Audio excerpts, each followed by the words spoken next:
Hola, soy Julián Bolaños, estudiante de Derecho en la Universidad de Uniminuto y hoy en este video vengo a hablarles sobre los modelos de gobierno y modelos de Estado. Para comenzar les voy a hacer una pequeña introducción. En la teoría del derecho se distinguen entre modelos de Estado y modelos de gobierno. Mientras los modelos de gobierno definen quién ejerce el poder, como en la república y en una monarquía, en los modelos de Estado se determina cómo se distribuye el poder político en relación con el territorio. A continuación les voy a explicar cuáles son las diferencias entre estos dos modelos y veremos cuáles países son ejemplo de estos modelos. Vamos a empezar con los modelos de gobierno. Los modelos de gobierno definen la manera en que se estructuran, se originan y se relacionan los distintos poderes públicos. Estos poderes son el ejecutivo, el legislativo y el judicial. Los modelos de gobierno se enfocan en las dinámicas de equilibrio y subordinación entre las instituciones de la cúspide política. En la actualidad, los sistemas de gobierno democráticos y no democráticos se clasifican dependiendo de las reglas de interacción institucional dentro del Estado. Empezamos con el modelo presidencial. Este nació con la Constitución de los Estados Unidos de América en 1787. Y este modelo está fundamentado en la separación rígida de poderes y en la legitimidad democrática bidireccional. En este modelo, tanto el ejecutivo como el legislativo son electos por voto popular y son independientes. Ahora vamos a ver las características principales del modelo presidencial. Primero está la unidad del ejecutivo. Aquí el presidente representa tanto al jefe de Estado como al jefe de gobierno, siendo el jefe de Estado una representación unitaria y a nivel internacional del país, y el jefe de gobierno es quien dirige la administración pública y la política interna. También tenemos la independencia de mandatos. Aquí ni el presidente puede disolver el Congreso o el Parlamento, y viceversa, ni el Congreso ni el Parlamento puede destituir al presidente o a sus ministros por razones políticas.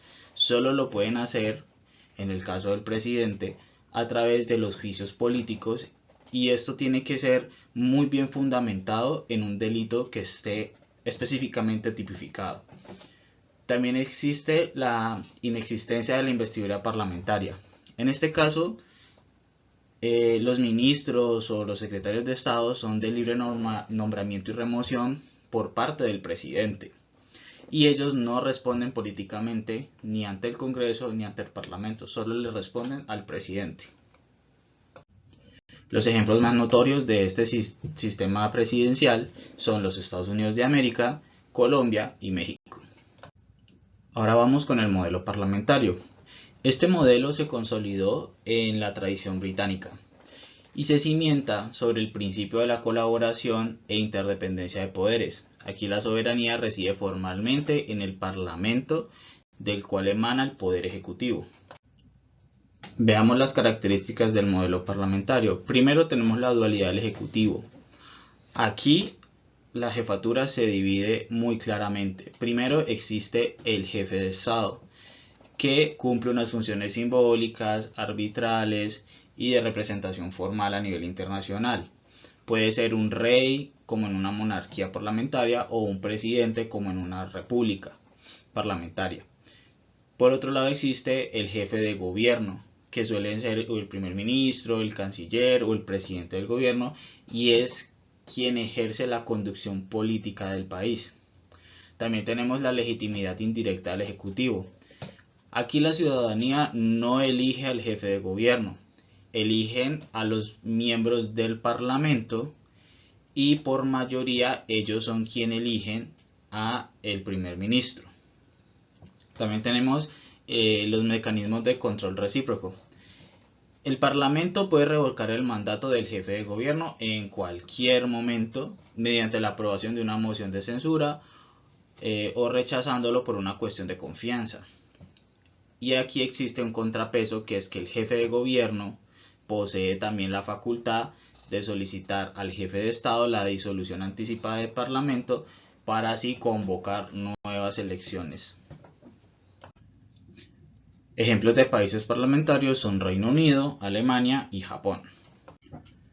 Ahora tenemos el modelo semipresidencial y es un modelo que es un híbrido que tiene elementos tanto del presidencialismo que ya vimos y del parlamento, y se definió formalmente para explicar la estructura de la Quinta República Francesa en 1958. Ahora veamos las características de este modelo semipresidencial. Primero tenemos un ejecutivo dual y compartido. Aquí el presidente de la República, que es el jefe de Estado, es elegido por voto popular y posee amplias competencias como las relaciones exteriores, la defensa y poderes de emergencia. Pero también existe la figura del primer ministro, que viene siendo el jefe de gobierno, que es el que administra el día a día de la política del Estado. También está la doble responsabilidad, y es que el primer ministro y el gabinete son responsables ante el presidente, ya que el presidente es quien los nombra. Pero también deben contar con el respaldo de la mayoría del Parlamento. Y aquí se da algo muy particular, que es que si la mayoría parlamentaria es de un partido opuesto al del presidente, ocurre un fenómeno que se llama cohabitación. Y esto obliga al presidente a nombrar a un rival como primer ministro. Los ejemplos más notables del semipresidencialismo son Francia y Perú. Ahora tenemos los modelos autocráticos o de partido único. Estos existen fuera de la matriz democrática liberal que tenemos en Occidente, aunque hay un caso aquí en Occidente. Y este sistema es donde se anula completamente la separación de poderes, la pluralidad política y todo se concentra en un aparato gubernamental que está bajo una misma estructura, bajo un mismo partido, bajo una misma cabeza, por así decirlo. Bueno, ahora veamos las principales características del modelo autocrático y de partido único. Aquí existe una unidad del poder político, no hay contrapesos y el ordenamiento constitucional está subordina a las Cortes de Justicia y la Asamblea Legislativa a las directrices que mande el Ejecutivo o una cúpula política o un partido político en específico. También tenemos el monopolio partidista. Aquí en estos modelos la Constitución prohíbe la libre asociación de partidos, lo cual quiere decir que no existe una oposición, y deja una sola organización que es quien dirige toda la sociedad y todo el Estado. En este modelo tenemos dos grandes ejemplos, que es China en Oriente y aquí en Latinoamérica, en Occidente, tenemos a Cuba.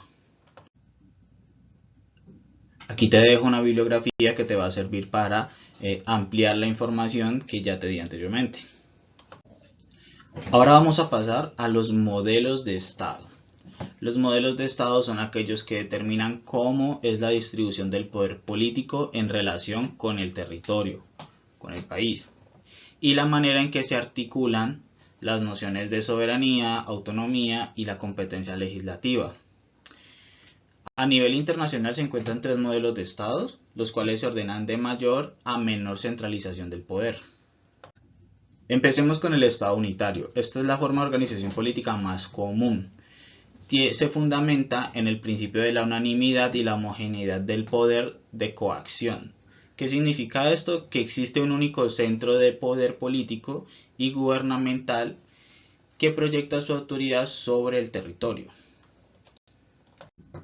Ahora veamos las características del Estado unitario. Primero tenemos la centralización del poder. Aquí coexiste un solo poder ejecutivo y un solo poder legislativo, que es el Congreso o el Parlamento Nacional, que son quienes dictan las leyes, y un único ordenamiento judicial que es de alcance nacional. Tenemos la unicidad constitucional. Esto quiere decir que ciudadanos, órganos, entidades, instituciones, todos se rigen bajo la misma y una única constitución para todo el territorio nacional. Y tenemos la descentralización administrativa, que esto es cuando el poder central delega competencias a entidades locales. ¿Cuáles son estas entidades locales? Pueden ser departamentos, provincias o municipios, dependiendo del país, y esto se hace para optimizar la gestión pública. Pero estas entidades locales están siempre subordinadas a la ley nacional que se dicta desde el centro del poder. Ejemplos de los estados unitarios tenemos a Colombia, tenemos a Francia, a Perú y también en Oriente tenemos a Japón. Ahora tenemos al Estado federal. Los estados federales se caracterizan porque coexisten múltiples centros de poder político que interactúan bajo un principio que se llama coordinación institucional.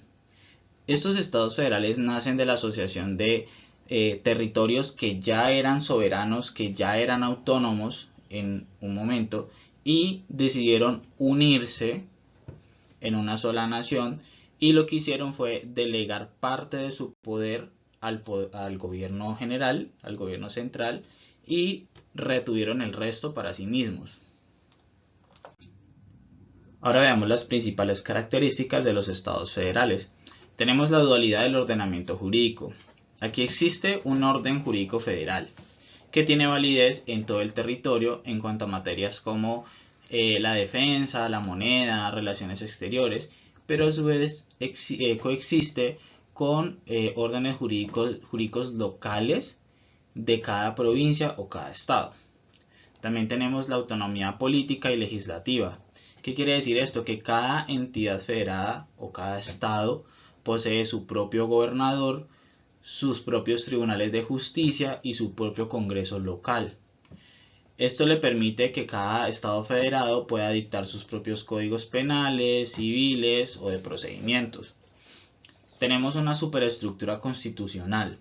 Aquí hay una constitución federal que actúa como norma de normas, y ella lo que hace es delimitar lo que son las relaciones entre las federaciones, entre los miembros estados. Pero a su vez, paralelamente, cada estado posee su propia constitución local, pero estas constituciones tienen que estar subordinadas, o sea que no pueden estar por encima de la Constitución federal. También tenemos un parlamento bicameral que es de carácter obligatorio. Aquí lo que pasa es que el poder legislativo federal se divide siempre en una Cámara de Representación Ciudadana que tiene una proporcionalidad con la población, y una Cámara de Representación Territorial o el Senado, y cada estado miembro tiene el mismo número de escaños, esto para garantizar un equilibrio político. Los mejores ejemplos de estados federales son Estados Unidos, Alemania, México y Argentina. Ahora veamos los estados regionales o autonómicos. Este representa un modelo mixto o intermedio que surge a partir de un estado que originalmente fue unitario, pero emprenden unos procesos de descentralización política. Esto responde más que todo para reconocer lo que son entidades históricas, culturales o lingüísticas que se dan dentro del territorio, pero sin llegar a la fragmentación de un federalismo o a una independencia total de estos territorios. Las principales características del Estado regional o autonómico son, primero, la autonomía política de base constitucional. Esto quiere decir que las regiones o cada comunidad autónoma goza de tener un parlamento propio, que tiene facultades para producir leyes en materias como la sanidad, la educación y la gestión tributaria local. También tenemos la ausencia de soberanía originaria. ¿Qué quiere decir esto? A diferencia de las federaciones que eran estados soberanos antes de unirse dentro de la federación, aquí no pasa esto. Aquí es el Estado central quien en un momento atribuyó esta soberanía a ciertos estados. O sea, antes era un estado unitario y el Estado decidió darles autonomía a ciertas regiones. También tenemos la unidad constitucional e institucional. Aquí no existen constituciones locales, sino que se llaman estatutos de autonomía. Estos deben pasar por la aprobación del Parlamento y también el poder judicial sigue estando unificado bajo unos tribunales superiores para todo el país. Como ejemplos de los estados regionales y autonómicos tenemos a España y a Italia. Ahora vamos a centrarnos en los modelos de gobierno que existen en Latinoamérica. En nuestra región, la mayoría de los países adoptaron lo que fue la república y el régimen presidencial, esto inspirado por la Constitución de los Estados Unidos, pero aquí el papel no siempre se parece a la realidad. Las diferencias entre nuestros países dependen de qué tan fuerte es la figura del presidente y cómo se equilibra esta con el Congreso. Entonces vamos a ver cuáles son los modelos que existen en la región y pues cuáles son sus diferencias. Bueno, empecemos por el más común, que es el presidencialismo, es el más común en la región y como principal característica tiene que hay una separación muy rígida de los poderes.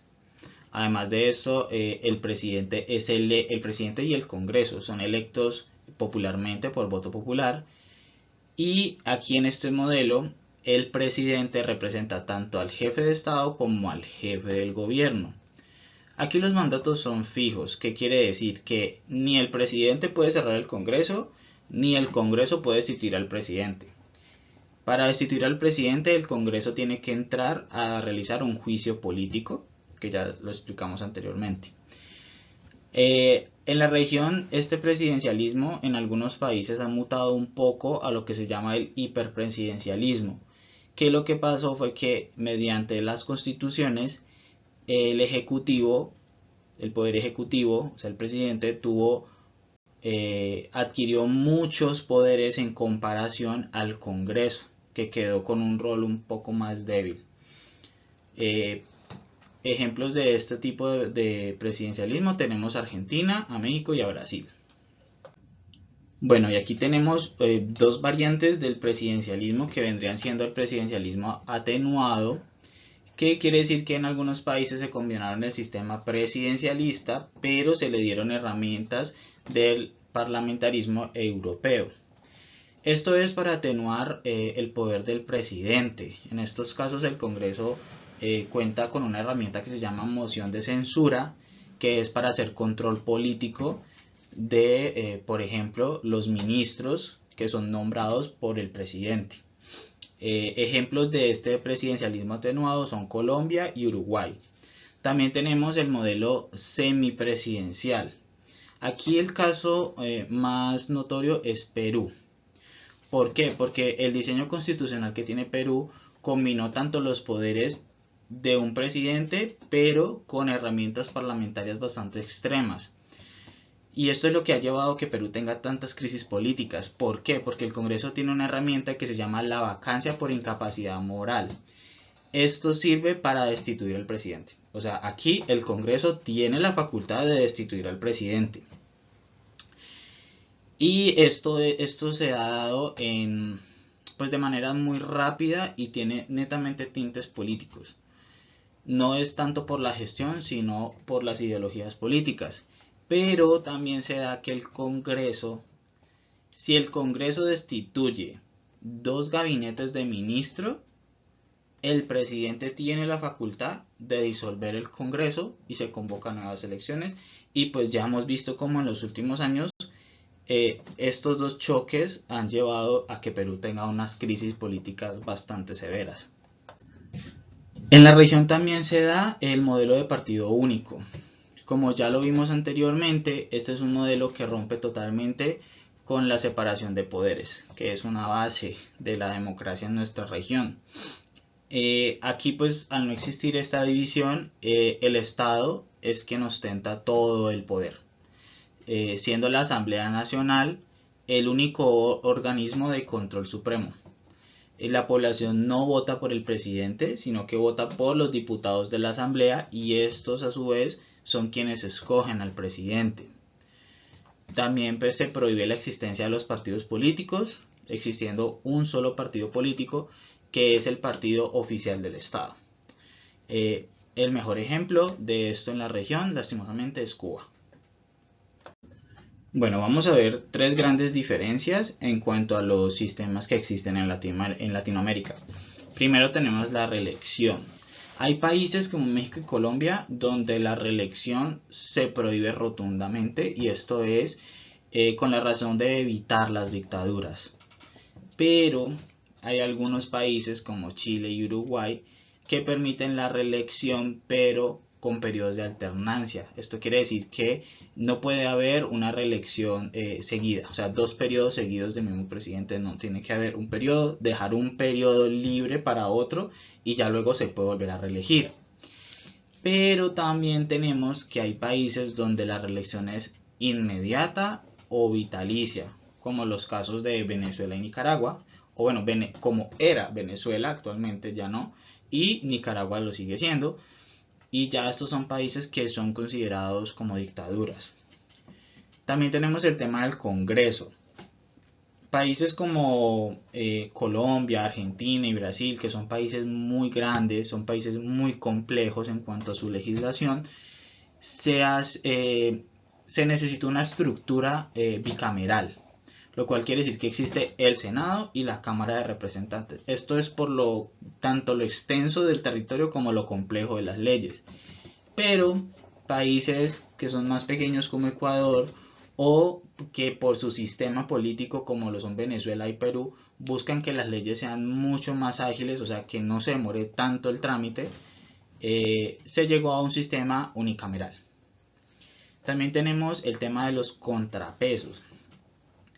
En los países que son netamente democráticos, como Costa Rica, Uruguay y Colombia, eh, jueces y cortes son independientes del presidente y del poder político. Esto se da para que pueda existir el sistema de contrapesos para hacer control político.